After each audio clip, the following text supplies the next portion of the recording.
Good morning, and we are very happy you're here this morning.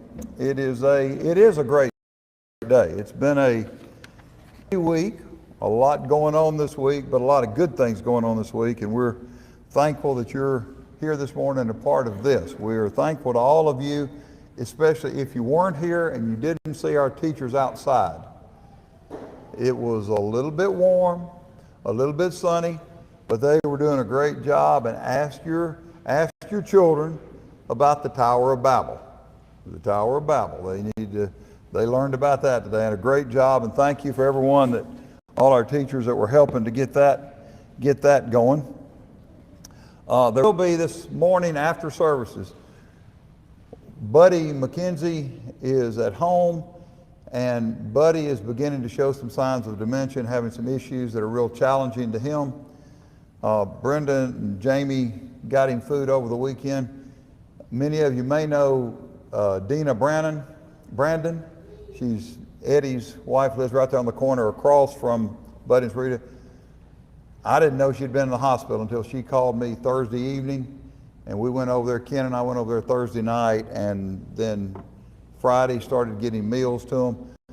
Dina's taking care of the breakfast for them. We'll need someone to take care of supper.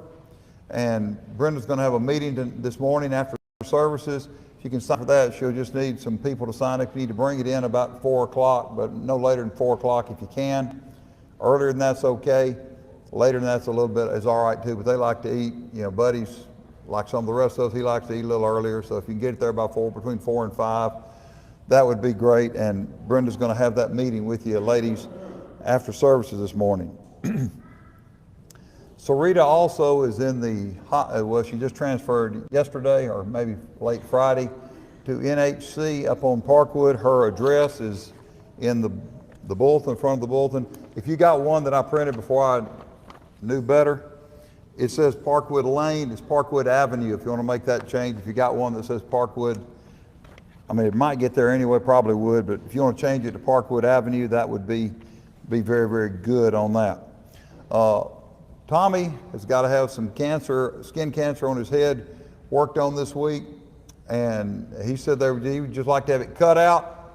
I said, you got to be real careful. When you got something as pretty as that, you want to be real careful about that, getting that melon not off whack a little bit, but we do want to remember Tommy as he gets those taken care of this week. Linda Mackin had an automobile accident yesterday. Some of you that listen to Scanners might have heard the police chase. Somewhere in that they said they've struck a civilian's car. That was her car they hit. Thankfully, she wasn't hurt very badly in that, but she got home and sat down in a lawn chair and it collapsed on her. She hit the ground hard on that. Had to go to the emergency room. Didn't go to the emergency room over the wreck, but had to go over that. And they got her home about 5 o'clock this morning. Linda is very sore and very tired, so remember her. You might want to text her or check on her later on in the day and let her get some rest. Jewel is still in the Fort Payne Hospital. I've not heard anything different from the family about that. There is no visitors. She does like the cards though. You can write her a card, send her a card, and get that out to her. Randall Harris is in Encompass, and the last time I asked Starla about it, he was making good progress, and I saw a video of him standing up and walking across the room, and we're thankful about that. Snooky Martha Pitts is in Parkside Rehab in Rossville, and she's doing real well. She's probably another week and she'll be home, and I talked to her last night. She's making a lot of progress, sounds a lot stronger. But again, all those folks that are doing that, if you can get a card to them, that would really be good.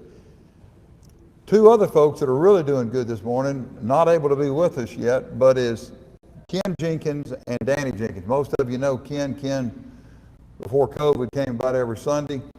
Ken has got a mass that's pushing on his nerves on his back, and they're trying to shrink it right now, and it has caused those of you that are smart enough and old enough to have ever watched Gunsmoke, you remember Chester walked with a stiff leg and couldn't bend his leg?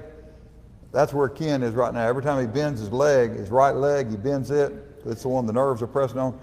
It goes out on him. So if you haven't seen on Facebook, they were both baptized Friday evening. And when you look at it, you'll see how we had to get Ken into the water. It was I've been a part of a lot of baptisms in my life, thankfully, in a lot of different situations. Never had one quite like that. If you haven't seen it on Facebook yet, ask somebody to let you see it on Facebook, and it's unusual enough that I think it's been shared over 125 times, and there have been over 700 people have viewed it and commented on it. So it's been a good thing. Also, Stanley Freeman, many of you know Stanley, our buddy Stanley. He's had this week had his aortic, a heart valve replaced. And I talked to Kathy yesterday. She said he was doing better, but yesterday was a bad day. He's having a little trouble getting his breath, but they're going to check on that. But certainly she said to tell you she appreciates our prayers on that. That's the announcements I have. If you have more than that, let me know. Again, Sarita's address in the bulletin. The others are on Facebook or they're in the bulletin. If you don't have them, send me a text or ask me, and I'll try to get them to you. Sending a text is a lot better than asking me, because then I'll remember to do it. Thursday night, last Thursday, our senior saints, we were going to the Catfish place. Their website said they were still open, but they ran out of people, and they were not open Thursday. So we went up at Cracker Barrel, but we had a great time. There was about 18 of us, and we set Saturday, August the 14th. You want to put that on your calendar? Saturday, August 14th, we're going to try again to go to the Catfish house, the Riverside Catfish House, and get some of those fillets, some of those little baby fingerlings, eat some of those things up, and see if we can put catfish on the endangered species list. That's all I have at this time. Jeff's going to lead our singing, as he already started on. Hugh Gannon has our opening prayer. Felix III will be for the table, and our closing prayer will be Johnny Mosley. Let's all join in. Let's participate in worship of the Lord now. 345.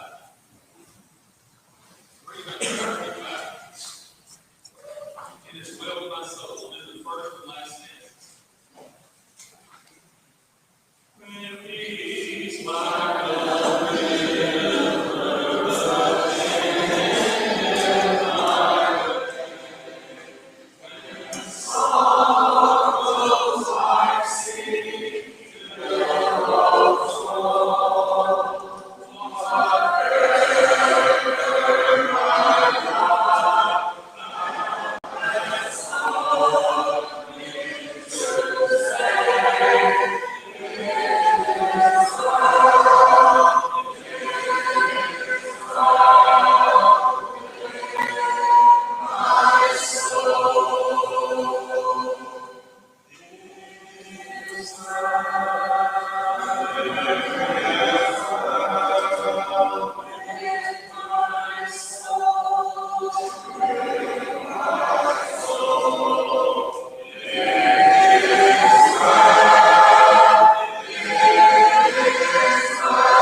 I must confess to you that on Thursday morning, I got up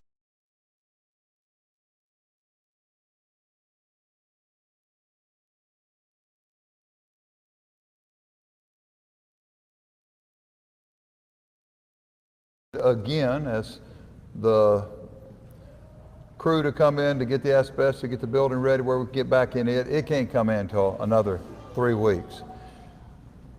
I began to think of all the things, all of our members that have had difficulties during this month that are now in rehabilitation hospitals and all the challenges they're undergoing with that.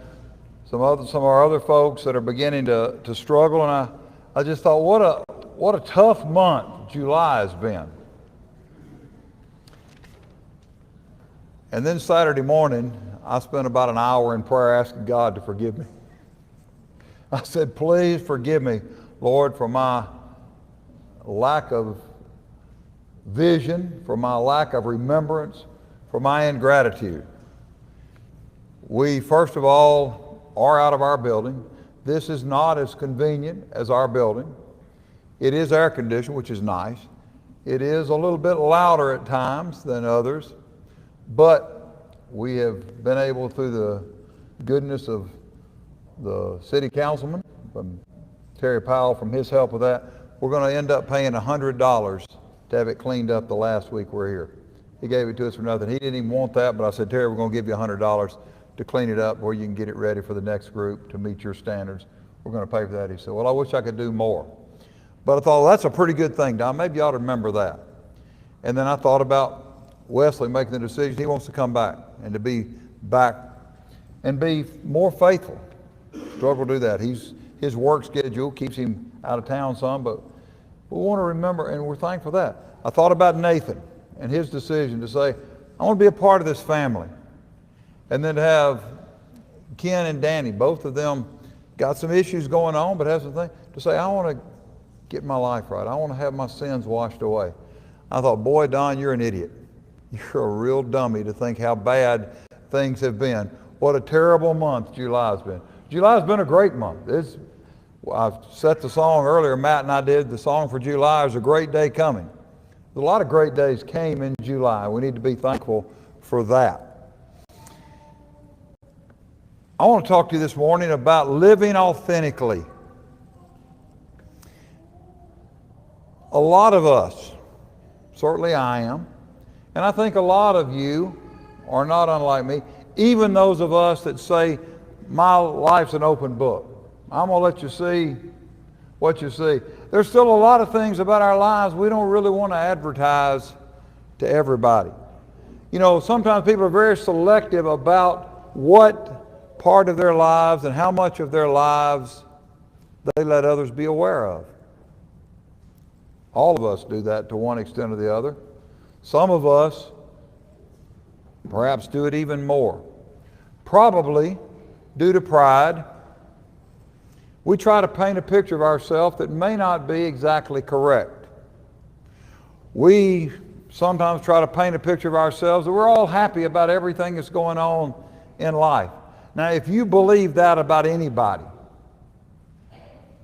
now my daughter just got a real estate license, but I've got some really good waterfront property, beachfront property on the ocean in Arizona. I'll sell you. It's just not that way. We all have struggles. We all have problems. We all have issues that some days we're not as happy as we are other days. We all like to paint the picture financially secure enough. We don't want to be rich, but we want to be, everybody think I've got enough resources. I can kind of be where I am. We want everybody to think we're successful at whatever we're doing. If we're retired, we're successful at living comfortably retired, and we handle that well. We want to have people think many times that we're healthier than we are. Now, the other side of that is there's some that like to think we're unhealthier than we are, so people will notice how bad my life is. But for the most part, we like to have people think we're in pretty good shape, and then our lives are pretty secure. That's probably not completely the truth in anybody's life. Think about going back to high school reunions. I've been back to a couple of college reunions, been back to a college baseball reunion of 30 years after we won the national championship. Guess what one of the guys came up in?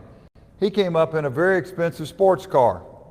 Pulled up in it, man, pulled up out front. Everybody said, man, he must be, he knocked it out of the park, and he's still just as good as he was then. About 3 weeks later, I got a text from a couple of buddies, and they said, you know, the Maserati was rented.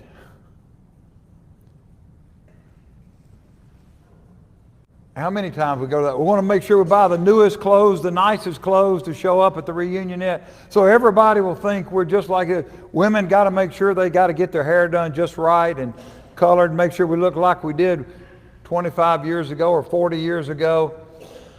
Everybody tries, well, I got to lose a little weight before I go to the reunion because I don't want everybody to think I've gotten old and fat and wrinkled and everything else. When we do everything we can do to just look just right there, which is all right. But a lot of times we're doing things to impress people we hadn't seen in years and may not see again in years. But see, just outside that picture frame of what we want everybody else to see, what we're willing to expose to others, are the realities and the frailties that are in our lives that we don't want most people to know about. See, this morning I want to talk about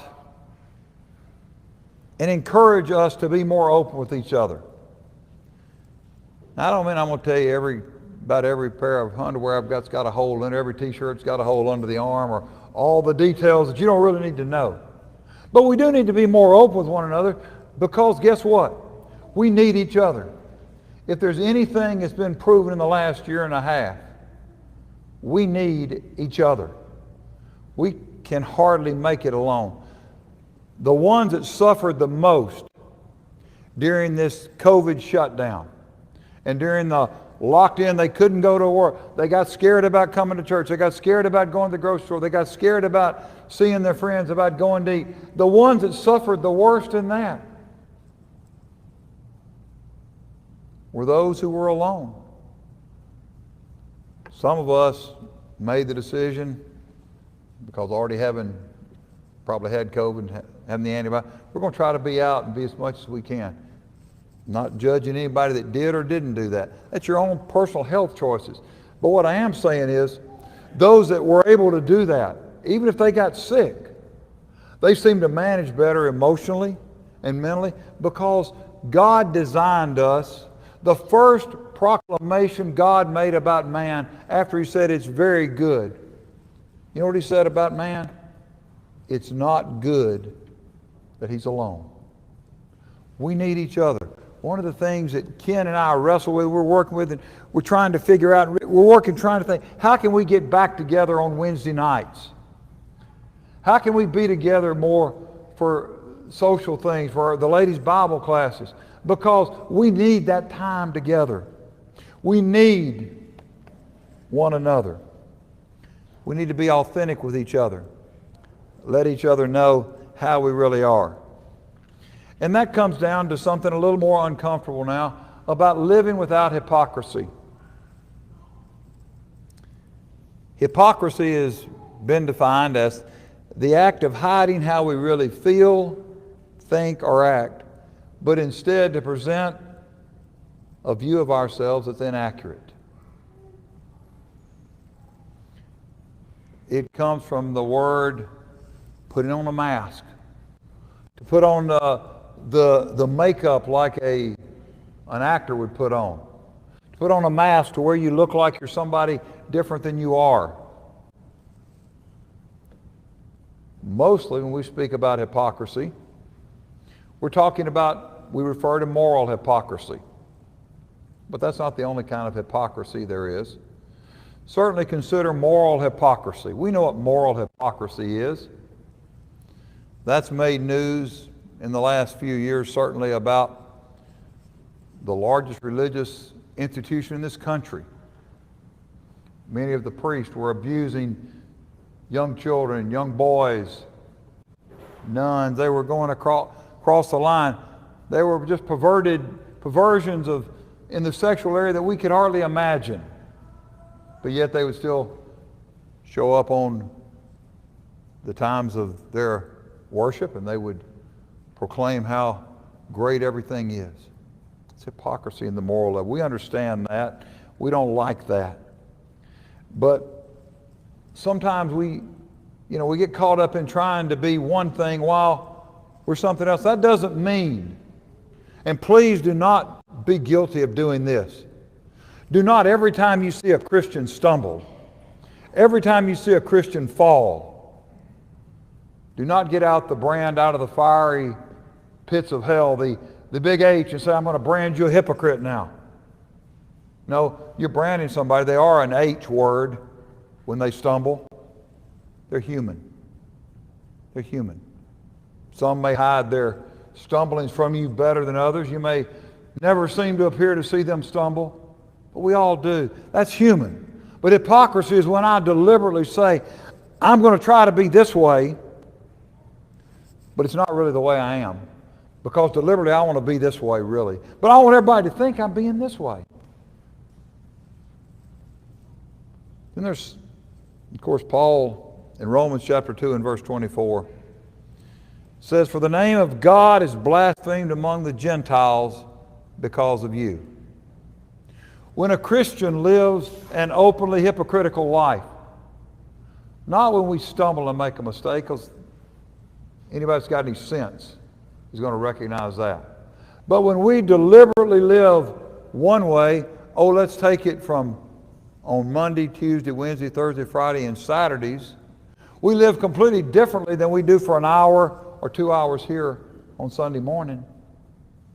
We have no intention, no attempt, no remorse about not trying to change, not showing any fruits of repentance, not doing anything. We live like we want to live 6 days, and we'll jam in an hour and a half or 2 hours and give God that much and say, well, that's the way it is.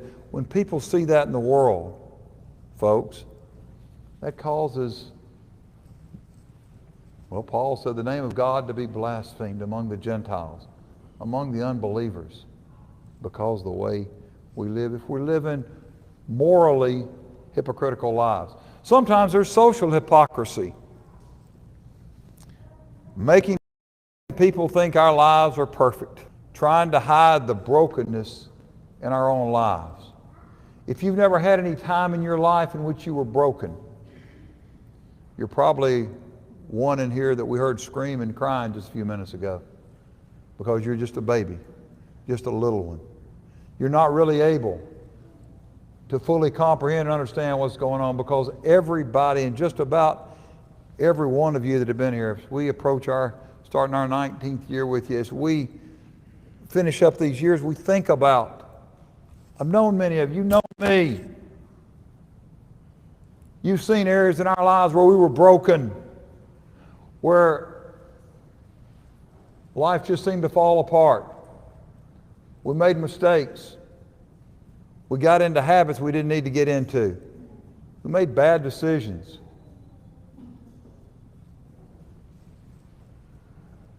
But what we don't want to do is try to make that to where people think that's the way, my life's perfect.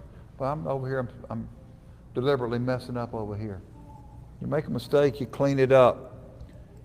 As Hugh read in Romans chapter 12 and verse 3. "For I say, though, that through the grace given to me, to everyone who is among you, not to think of himself more highly than he ought to think, but to think soberly, as God has dealt to each a measure of faith." Both kinds of those, hypocrisy or lacks of integrity. But so what can we do? Well, we can live with authenticity. Live an authentic life. When we decide to give up hypocrisy and to live authentically, you're going to experience a number of blessings. You're going to find things in your life that get better. Galatians chapter 6 and verse 2, Paul, and what a beautiful book. If you don't read Galatians from time to time, you're missing out. Because Paul in Galatians chapter 6 and verse 2 says, "Bear one another's burdens and so fulfill the law of Christ." You're not in this alone. The only reason you're in this alone is because you're hiding from others. You're hiding from your brothers and sisters. You're not saying, "Let me help you." Now, most of us, for the most part, it's not going to be financial all the time, but it's going to be emotional. I need somebody to talk to. I want somebody that I know well enough, that I love, that I know loves me, that I can go to and say, "Look, I got to tell you about some struggles I'm having right now. I want you to pray with me. I want you to reassure me that you love me in spite of the horrible things, the awful things I'm struggling with." That's why God made this so important. That's why being together is so important. That's why a big part of what's made this congregation grow, I believe, has been our fellowship and our love with one another. It's hard to get fellowship shaking hands at the door, even if you stay for 30 minutes or an hour later. That's why we're working so hard to get back where we can have times to be together. That's why we do the things the senior saints. That's why Matt and Sid work so hard to get things for the youth group, to get them involved in that, because they need one another. If parents, if you do not understand today that your children need godly Christian children to be around and young people to be around, and to be around the examples of godly adults that are showing to them, I don't care how smart you are. You might have a PhD, you might have 7 of them. But if you're missing that, you're missing what really matters, because that's what your children need. You need it for one another. That's why our fellowship meals are so important. To learn to share with each other, to learn to sit down across the table and get to visit. Man alive, isn't this good, boy? This beef is, yeah, but you know, I got something. You got a minute? Let me talk to you about something. Tell you about something that's going on. You know, I thought about something I've had people tell me, I thought about something you said 2 or 3 weeks ago in your sermon. If they're telling me Sunday night after I preached already, I'm trying to recall what I preached about 2 or 3 weeks ago, what I preach about tonight. But as we get a chance to interchange and interact and share with one another, share those burdens with one another, live an authentic life with other Christians. That doesn't mean you got to say, hey, guess what today I did? That guy ran that stop sign and almost slammed in the side of my car. I didn't say it, I don't think out loud. Boy, I thought a dirty word. Whew. I thought something bad because I don't mean to say them, but it just slipped out. Or I thought that stupid idiot, and I shook my feet.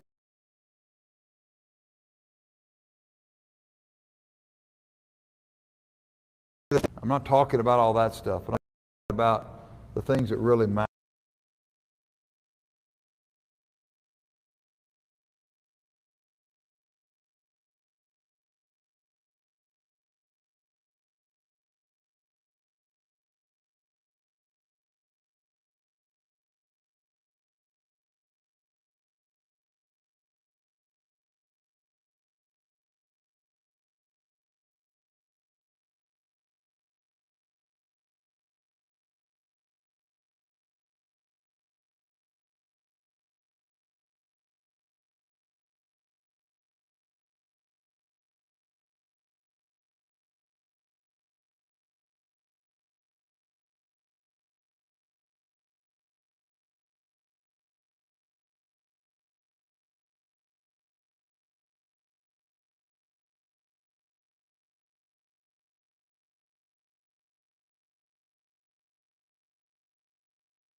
I don't need anybody checking on me. I'm good right now. If you are, guess what Paul said you need to be doing? That's the time when you're reaching out to help others. That's when you're reaching out to encourage others. That's why God helped you, so you could help others. And then thirdly, another blessing we're going to experience is in 1 Timothy chapter 1 and verse 16. It'll empower others and give them hope. We all need hope. You know, we need hope. We need the belief, the encouragement that things are going to be better. Now, there may be some that are in physical conditions that things on this earth are never going to really get better. They're not going to feel better. They're not going to get over this disease. They're not going to overcome these problems. But it's a Christian. Do you know what we know? We just sang a song about it just before I started. Anybody remember what the song was? This world is not my home. I've stayed in some terrible motel rooms in my life. Tommy and I have shared stories about hotel rooms he stayed in with when he was traveling and working on nuclear plant. Some lousy, rat hole, roach infested, terrible places to stay. The air conditioner didn't work. Sometimes they didn't have an air conditioner. Sometimes the air conditioner worked, but it was louder than the rain was 20 minutes ago. But guess what I always knew in those things? It never was terribly depressing because you know what I knew? It's not a song from the songbook, but I was thinking this hotel is not my home. I'm going to stay here a few days, get this done, then I get to go back to my house, go back to my home. Well, in a far greater sense, when the things of this world wear you down, when you get discouraged, remember this world is not your home. You're just like a motel room here. You just stay in here till you get to go home. That's all you're doing, folks. Don't fall so in love with the hotel room. You waste a lot of money. I'm not talking about not painting your house or not putting up pictures. But who's going to go into a motel room and spend a lot of money and spend a lot of energy and a lot of time redecorating the hotel room you're going to stay in for a few days? Nobody. Because you know it's not your home.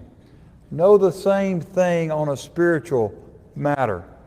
This world's not my home. I've always, every time I've gone to a hotel room, I've paid them for it.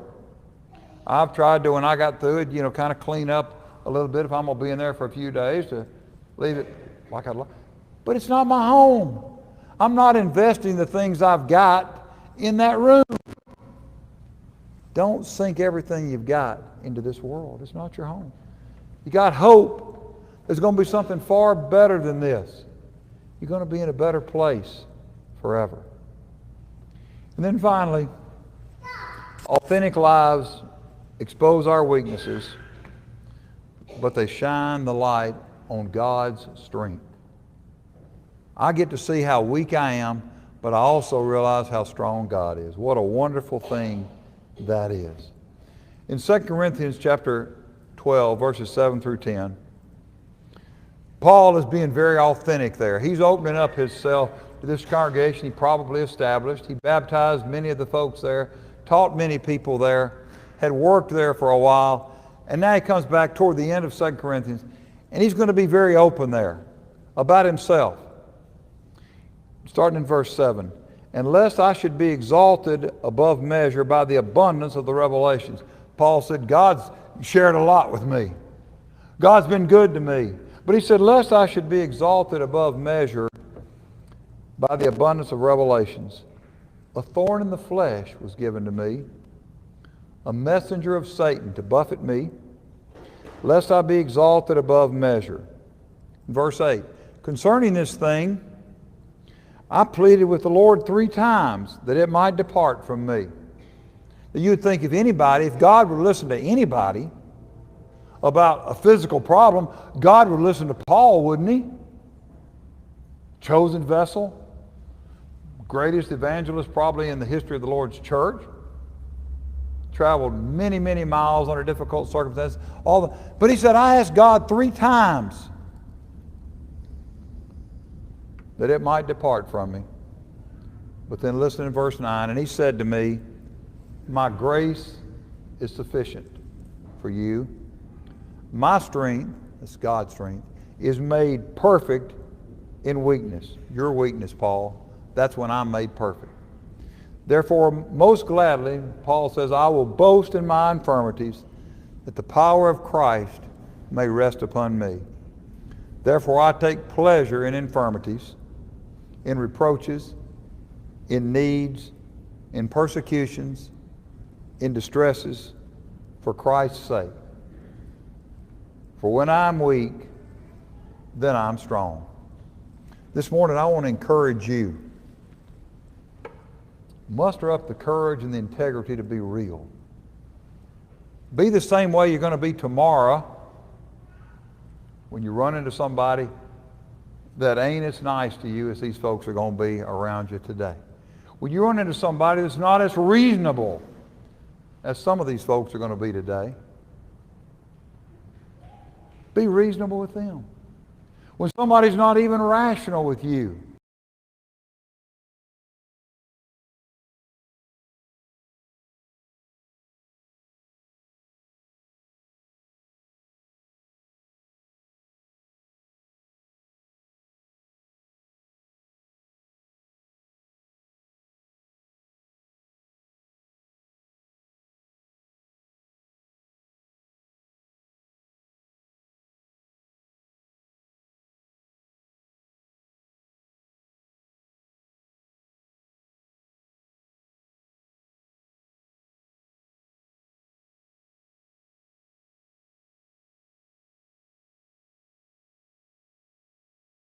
to have had their sins washed away.